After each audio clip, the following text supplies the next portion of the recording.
Okay, let's be honest. 2024 was rough. Personally, for me, started a business. Also had like the most emotional year of my life. Comment down below if 2024 was not your year. I literally put so much pressure on 2024.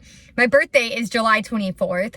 My boyfriend's birthday is February 24th. And 24 is just a great number. My favorite number is 12. 12 plus 12 is 24. So I was like, this is the year that I hit all my milestones. This is the year that my boyfriend's gonna propose. This is the year this, and that. And I'm gonna tell you right now, every time that you put too much pressure on something, it usually fails. It usually fails because you are putting too much expectations. Expectations set you up for disappointment. So for so long, I was praying that I just wanted to be happy. You know, I just wanted to be happy. And I have such bad PTSD. Thankfully, it has been getting much better lately. Knock on wood, but it's getting better lately, thank goodness, because it is so great to see a light at the end of the tunnel. But I have really bad PTSD. I have been robbed 3 times, if you are new here. And I felt like emotional pain is really, really hard. And having an issue with a loved one or a family member, it's hard. It really hurts your heart. But living in fear every single day of your safety is also hard. And that's how I feel every time I go into public. I'm scared that somebody is going to kidnap me or rob me or do something to harm me. And that is a very, very scary feeling, to feel like someone can be in control of your life and you can't do anything about it. And so not that I want any pain or fear in my life, but I just said, please, if I have to feel this, please make it be at home. Please make it be emotional stuff. I can handle emotional stuff. But living every single day, fearing the world around me, is not a way to live. So please, if I have to suffer, make it be emotional stuff that I deal with in my personal life and not my everyday life. That prayer got answered, because my PTSD is slowly but surely getting better and I am feeling safer to go out in public. And with that being said, my whole world felt like it crashed on top of me last year, and I felt rage. I felt rage about everything and anything all the time. I'm about to get very, very vulnerable with you all and be very honest. I would like to believe that this is a place of no judgment, but we are on the internet and people are mean and they like to say things. I'm going to start talking about mental health and things that are a little bit heavier. If you feel like that may be triggering, please click off this video. I care so deeply about you and I'm not trying to upset you or ruin your day. So hopefully someone can relate and they don't feel so alone. But if you're not at that point, please click off. I have plenty of other videos that I would love to have you watch and make you happy. With that being said, I felt triggered so quickly. I felt like 0 to 100 all the time. Like the smallest thing would make me so upset. Like I'm talking like overstimulated. Like for example, like I'll tell my boyfriend something and then a couple minutes later he'll ask me the exact same thing. And like the right thing to do is just be like, oh baby, like I just said that. Like, or don't even make him feel bad. Just be like, oh baby, it's actually this. Like it's not a big deal. He's just human. He maybe didn't hear. Maybe he didn't remember. And even if he was being disrespectful and was not listening, is it really the end of the world? Can't you just repeat yourself, Amanda? No, she can't. Are you kidding me? You weren't listening? Why would you not listen to me? Why are you being so disrespectful? Oh, I'm shut off for the whole day. I don't even want to talk anymore. Don't even talk to me. So upset.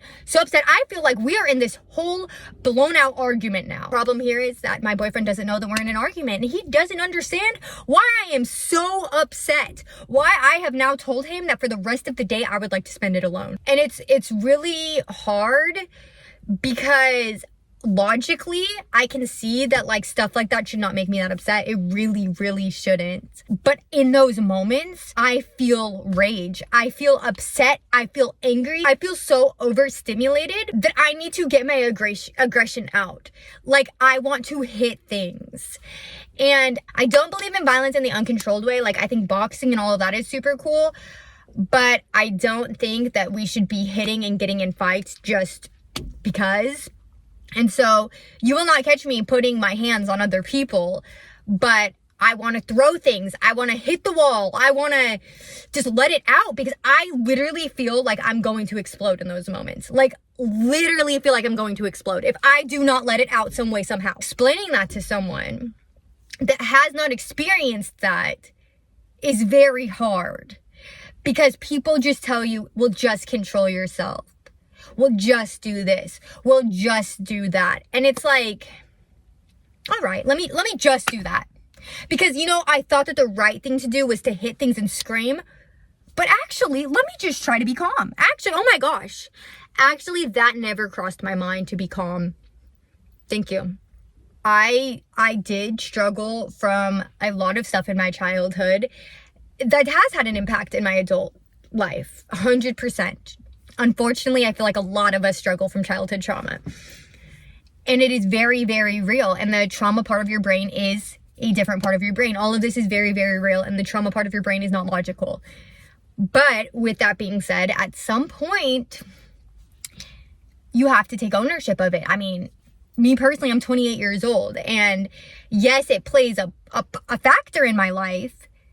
But I am so far from that childhood that I lived. And the people that were in my childhood that were causing those things to me have also made huge progress. And so they're not even the same people anymore. And so it's kind of just like, at what point are you going to be able to let it go? And I get it. It's easier said than done, but you get what I'm saying. At what point is that no longer an excuse? You were a victim as a child, Amanda, 100%. But are you going to live as a victim your whole life? The people that made you that victim worked on themselves to be better, so they no longer are those people anymore. And you're still playing the victim. At some point, Amanda, you're just the problem. And I'm realizing that. And I'm realizing that happiness is a choice. And I get it. Some days I just want to freaking cry. Some days I cry and I feel so empty inside that I feel like there is no better. That I am never, ever, ever going to experience happiness again. I've been in some very, very low places, and 2024 really, but it is a choice.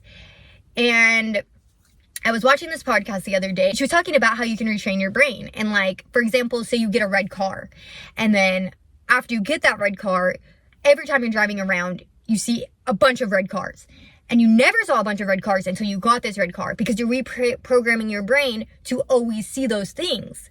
Same concept as if I tell myself that I am the most happiest person in the world and I am so grateful, I am going to live my life like that, and I am going to find things to be grateful for. I am going to find things to be happy for because I'm retraining my brain.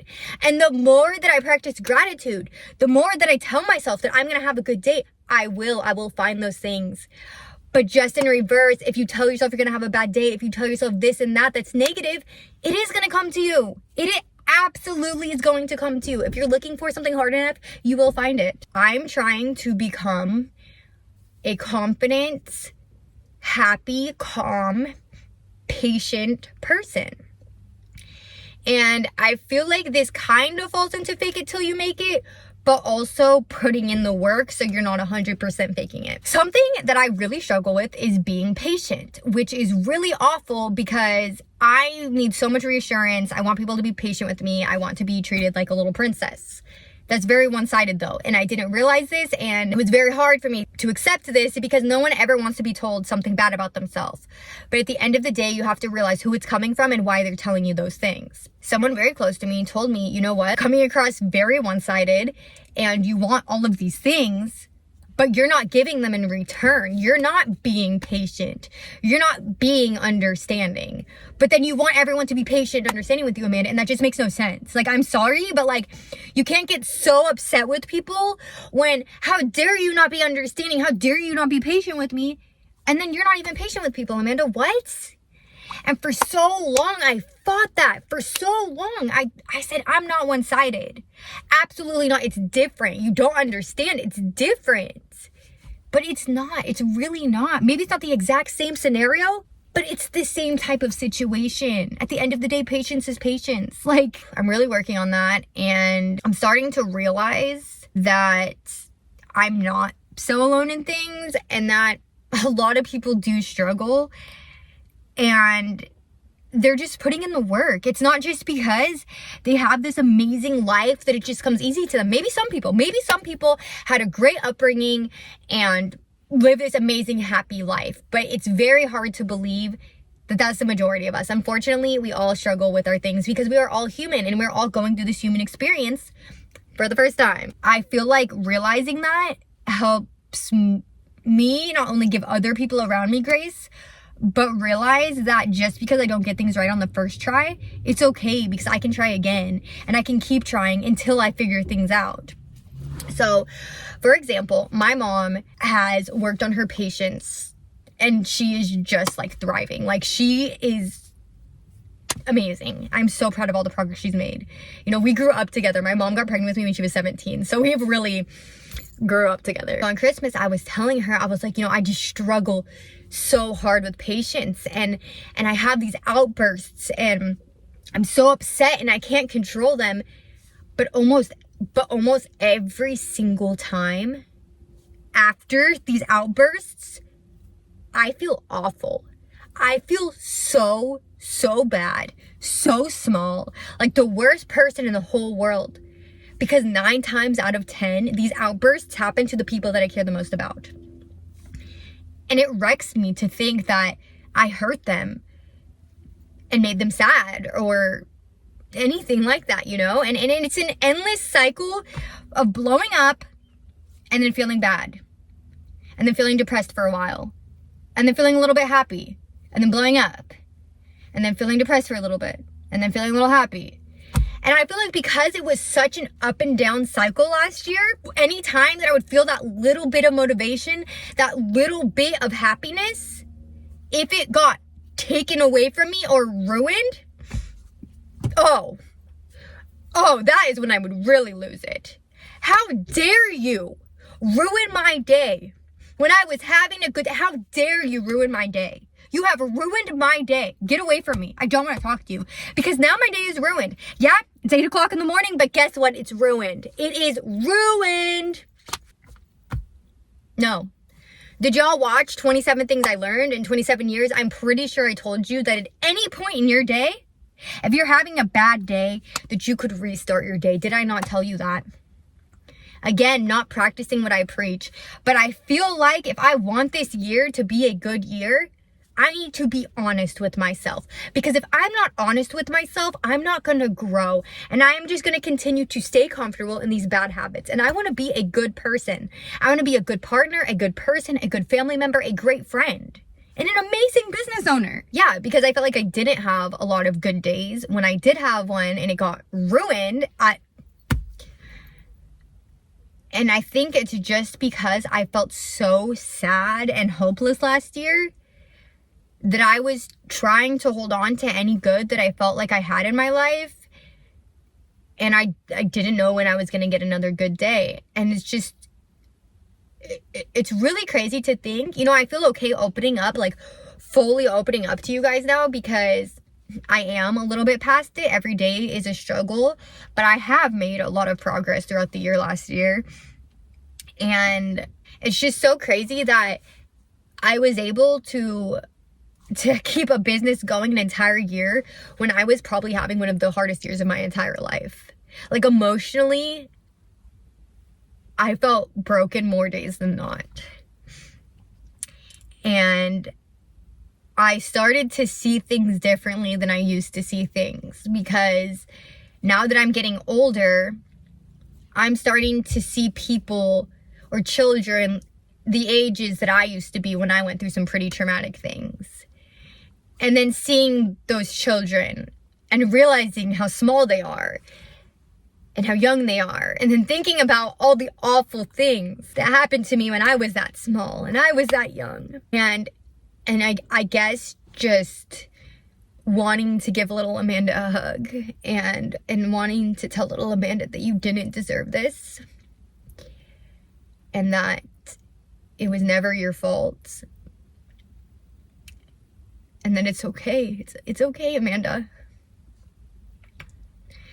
It's okay to finally let go and grow up.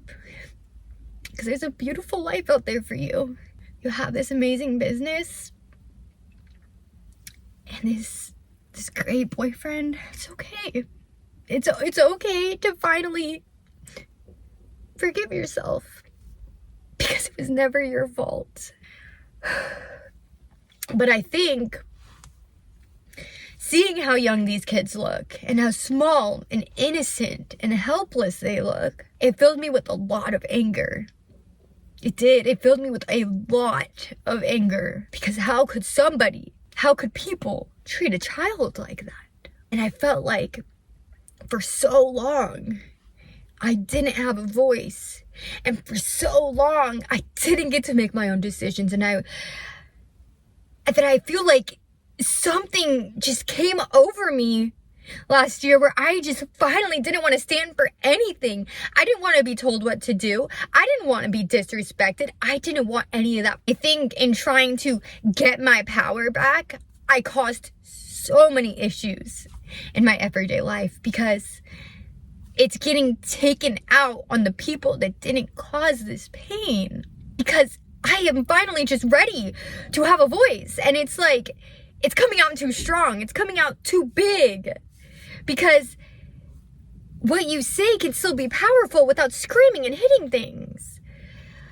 But any slight feeling of disrespect, absolutely not. I would blow up. I just need to realize that it's okay, Amanda. You're 28 years old. And you're not the same person you were before. And you have so much to be proud of. And if you keep living inside your head, you are going to miss all of the beautiful things that this world has to offer. You started a business last year. A business. And you made it a whole year. And the amount of people that messaged you and told you that you inspired them and made them want to be more. And I couldn't even appreciate it. I was so thankful that I could do that for people. But let me tell you, when they told me that, honestly, yes, I said thank you because that's awesome. That's all I've ever wanted to do. I didn't feel worthy. I didn't feel worthy of inspiring anyone. Yeah, I made this YouTube channel because I wanted to help you out. Y'all, this is an outlet for me too. And I want you to be, like, just as much as I'm like, oh, y'all, my besties, like, I really do care for you guys a lot. But aside from that, like, I wanted to help you. If you wanted to get into business, I had no one, you know? And I wanted to be your friend to make you realize that it's okay to chase your dreams, even if it's scary. Because I have no idea what I'm doing, and I'm still doing it. But I think as the year went on, and my mental health started to decline, I did stop posting more. Like, I didn't post as much as I used to on YouTube. And then when people started to make comments, you know, since I was currently going through things, it hit me a lot harder than maybe it should have. And, you know, some of my really, like, loyal subscribers, thank you so, so much, like, would tell me, like, that's kind of what you get for putting yourself out there. Like, you have to have thick skin or you just can't share those things. And, like, you're 100% right. I know what I'm doing by putting myself on the internet. I need to understand that people are going to say what they want and that's okay. And it doesn't mean that it's correct, but they have every right to say what they want to say. And I think I kind of got off track. But what I was trying to say about my mom earlier about Christmas is she is so, so patient now. And I feel like that's something that she used to struggle with. And I complimented her on that. I was like, you know what, Mom, like, I'm so proud of you that you're so patient. And, like, I want to be patient, but I don't know how. Like, it's literally ruining my relationships. But I just feel so much rage inside all the time. So much anger. And I want to be patient, but I just can't. I just can't do it. And I don't know why. I think I'm broken. And my mom told me, you know what? I'm very, very appreciative that you've noticed that I've grown and I'm more patient. But you know what? Even myself, I struggle sometimes. Something will happen and I will have to tell myself, no, stop, take a breath. She said, even sometimes I have to tell myself out loud, like literally out loud to myself, no. And it just really made me think, like I said, like it's all just a human experience and we don't know what we're doing. We're just here. We're just trying our best. And you know, surface level, looking at my mom, like, wow, she's so patient. She must have just learned how to be patient. And like, yeah, I guess she did learn, but it's because she actively practices being patient every single day.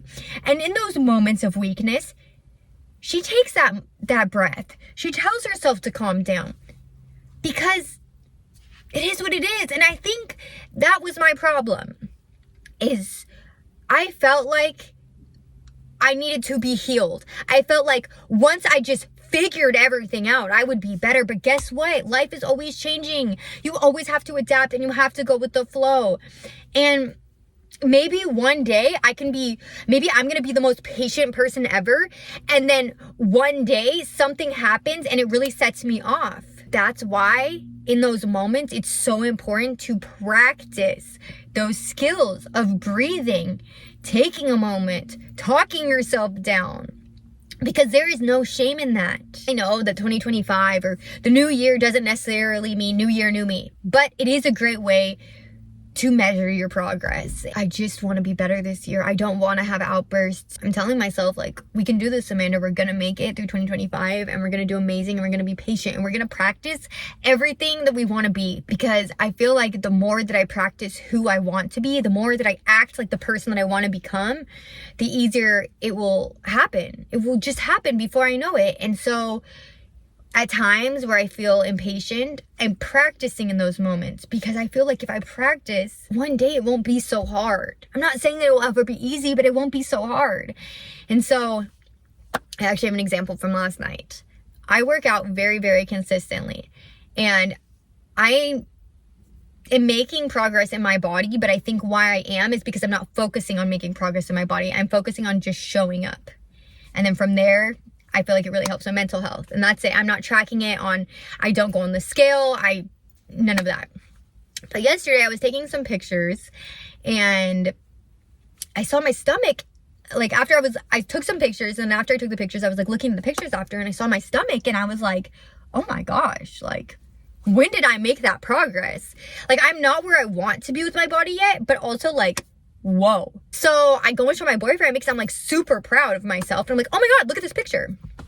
And he looks at it and he's like, and like, I think it's because that expectation. Remember how I told you don't make expectations? They set you up for disappointment. I had this expectation because I was so excited that I for sure thought that when I went and showed my boyfriend, he was going to be, oh my God, baby, that's beautiful. Your stomach is just so great. Like, I don't know. I thought he was going to like throw me a whole party for my stomach gains. I don't know.